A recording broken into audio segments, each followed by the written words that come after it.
Yo! 2003 Ford F350. This one's gonna be fun. This intake is leaking. Its coolant level was low. I took that coil out and there was coolant all over in it, so it's got a good leak back there. It's a little wet right now.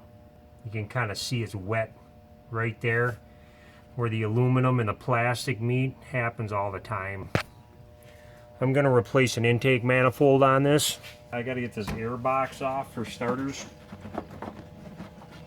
This thing just pops off like this. You turn it up and slide it out.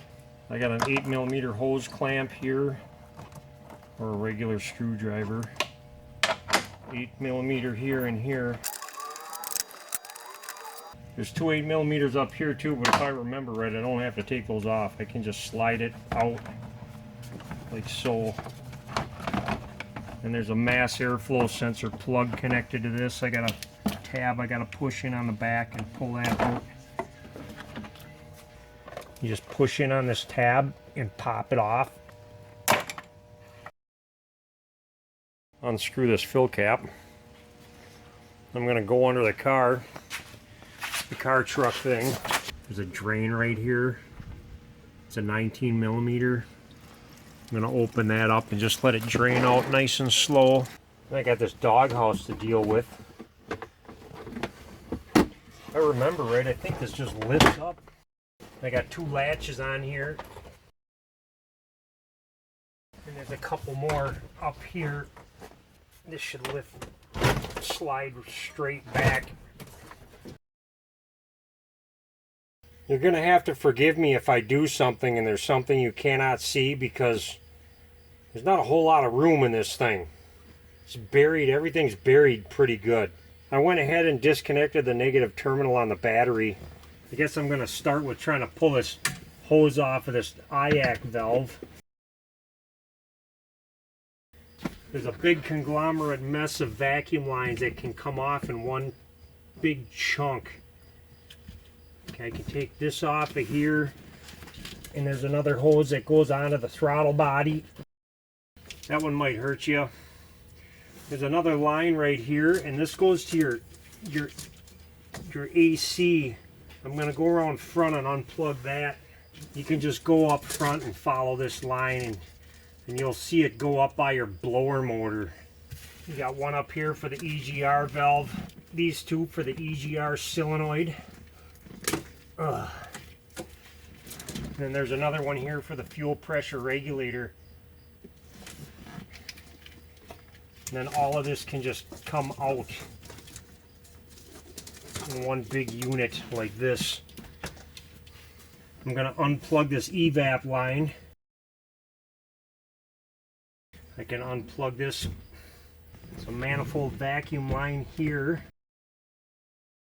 There's two, like, I don't know, I'm going to use an 11mm. It might be a standard size. But there's two bolts for this evap solenoid. I'm just going to get this out of the way so I got more room. I can unplug this IAC valve. Get that wire out of the way. Unplug this EGR solenoid. Get that out of the way. I got a vent hose right here that goes to that valve cover. Looks like it's probably got a PCV valve on it. I'm just going to get that out of the way. Funky little plastic doohickey. You might want to relieve fuel pressure before you do this. I'm not going to though, because I really love getting sprayed in the face with gas. Got some little clips on here that the thing from popping off just in case stuff. I got these funky things go over the line like this. You push them in, give it a wiggle. They come out like that.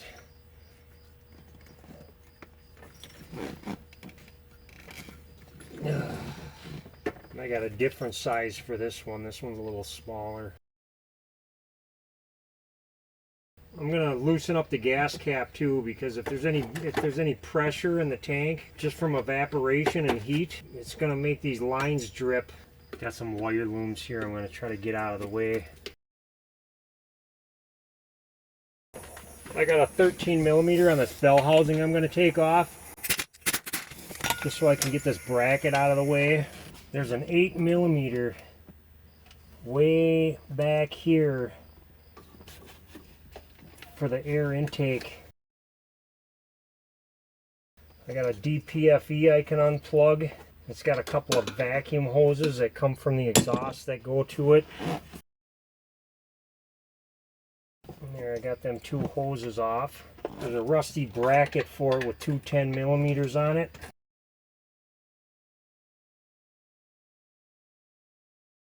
There's a plug for the throttle position sensor I can unplug. And this bracket is, the sensor's kind of stuck on it, so I gotta, oh my god. Yeah, there's some wires on this freaking bracket. I want this thing out of here. Oh, I broke that plastic thingamajigger. And then I got a breather hose right here I can pop off. I'm gonna be able to get this intake boot off. Drag the whole dang unit out of here like that. And I got this funky cover I can get off now because it goes around the throttle body and behind the boot. I got this cable, I can just take it off like that. Take this spring off of here. There's 2 10 millimeters for this. And there's one on the top of the throttle body. And this bracket just comes out. There's all kinds of other brackets in the way. Brackets here, brackets there, brackets freaking everywhere. I'm gonna get this hose clamp off, heater hose. This is the vacuum line for the brake booster. Pop that off. I'm gonna take this out with the throttle body. There's a bracket right here for the transmission dipstick tube. I can put this cable underneath the bracket. Another 10 millimeter here. Upper radiator hose. There's an alternator bracket here with some 10 millimeters. There's 3 of them. That bracket. Now I'm going to work on getting this throttle body off. There's 4 bolts for this. One's right here. There's another 8 millimeter I can barely see. I'm going to get it out with a wrench.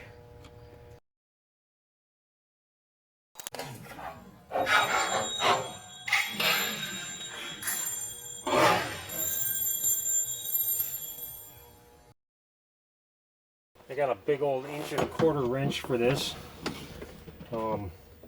You can try to spray penetrant oil on this and leave it sit for a good day or half a day. I don't have any faith in that stuff though.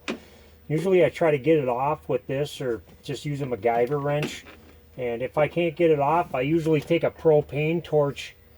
I like to use a propane torch tip with MAP gas because the tip is actually, it says it's concentrated, and I'll just torch just one part of this nut until it gets nice and hot, and usually they come off. You just got to be careful because there's gas lines here and stuff, and you could burn the thing down at the ground, and hardly feel bad about that because it's a Ford van.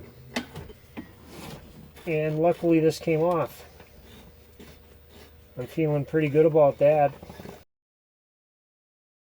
I got 2 more 8 millimeters on this throttle body. One here. And there's one more right here. And I should be able to get this out. For right now, I'm going to stick some rags in here. Just in case there's any big pieces of junk in here, I'm going to blow all this out. Because I don't want anything falling down in the engine. I'm going to stuff a little rag in this fuel line too. I suppose the next thing I'm going to do is disconnect all these fuel injector wires. You just squeeze them like on the sides and they pull out. Little waterproof connectors started coming out on me. I'm going to disconnect all of the coils too. These ignition coils. And I'm going to have to take off all these ignition coils. They're kind of a 7mm. The reason why I say kind of is because a 9/32 fits better. So they're a 9/32 is a little smaller. Sometimes when these get old and rusty and you try to use a 7mm on them, they strip out. And then you have fun. You take the bolts out of them and then these coils just pop right out. I got all the coils out. Now I got 10mm bolts for this intake manifold.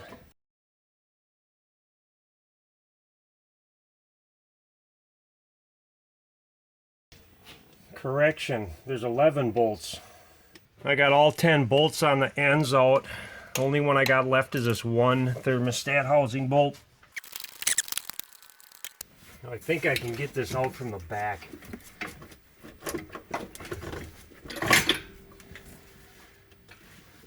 The CGR pipe is kind of in the way. And it's out. Before I take that gasket out, I'm going to shop vac this and get all this loose crap out of here. And I'm going to carefully take these gaskets out. That's nice. It's always a good idea to look down in these intake runners and make sure nothing fell in them. It's kind of hard to do in a van. I'm going to try to get as much of this residual stuff off of here as I can without having it fall in the engine.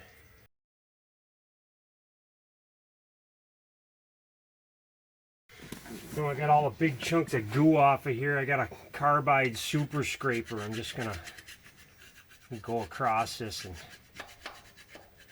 get all the residual junk.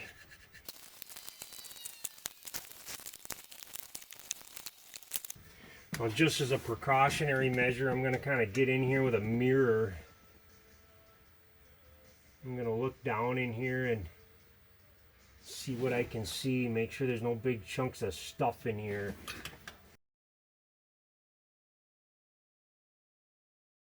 Looks pretty good. I'm going to give it a blow.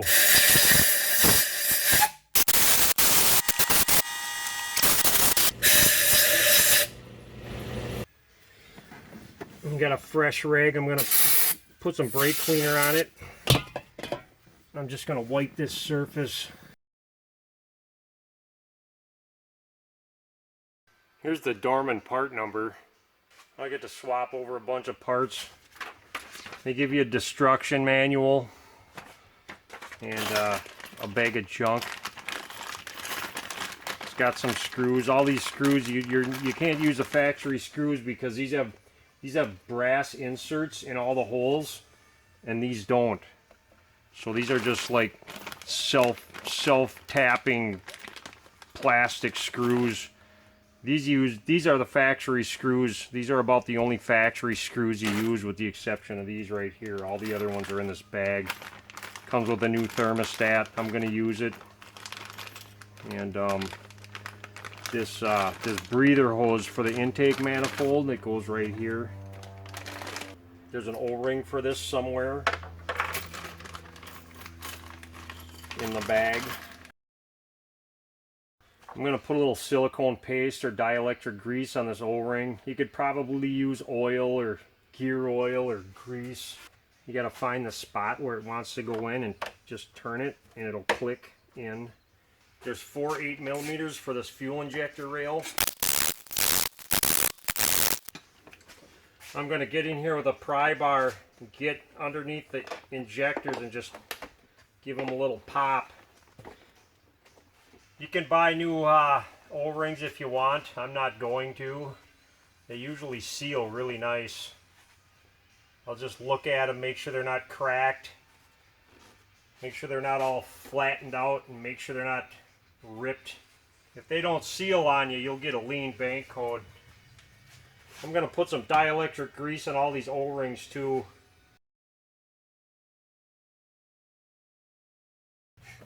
I can dig in my bag. There's 4 screws for this. I'm pretty sure these screws, there's 8 of them. Those are probably for the coils. And then you got these other screws that are silver that are for everything else. That's not even a hole. That one didn't cast right. There's just a little nub in there. Nice. I gotta find the right size drill bit for this.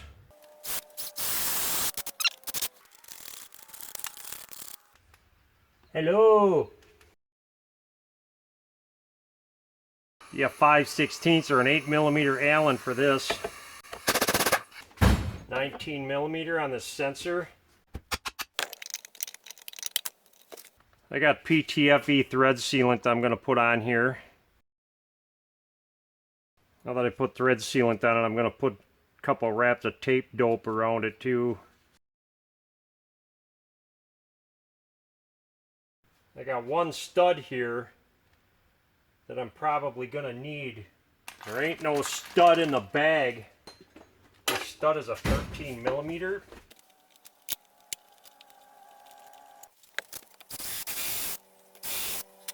I got a 6x1 tap here. I'm just gonna put some threads in it. I'm not gonna put too many in there because it's plastic and it'll just make the rest of them all on its own like magic. Number 6 drill bit, by the way. Well, that's corroded in there pretty good.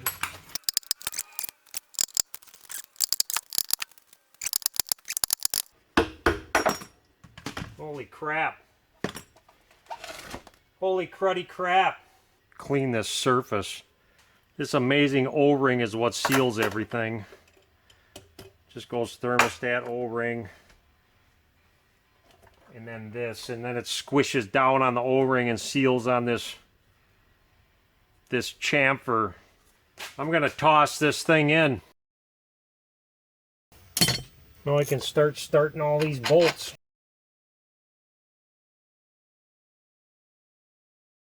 I put a little silicone paste on this seal too. I got all the bolts started and now I can just zero them all. The instructions say to go to 3 Newton meters, which is about nothing. Basically, I just want to start in the center and go in a crisscross pattern and work my way out until these gaskets down underneath are squished.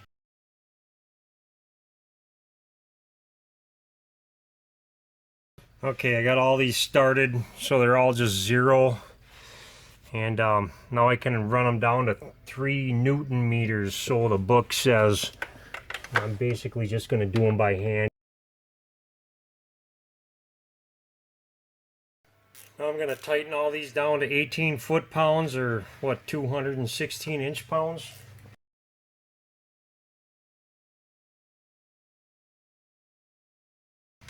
Now I'm just going to go down the line and check all of these and make sure I didn't leave any out. I can start putting all these coils back in.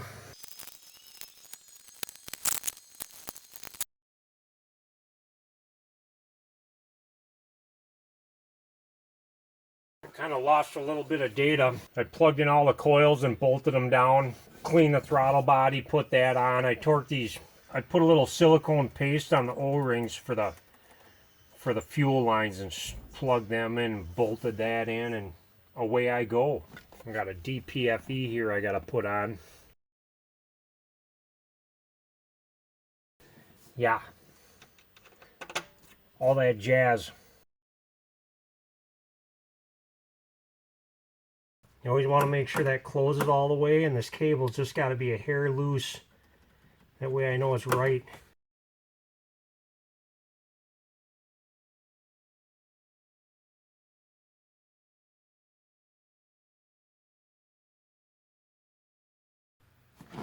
Looks like I have everything plugged in.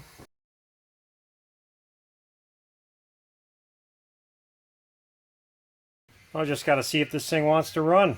I'll turn the key on a couple of times to prime the pump, and hopefully it won't blow up.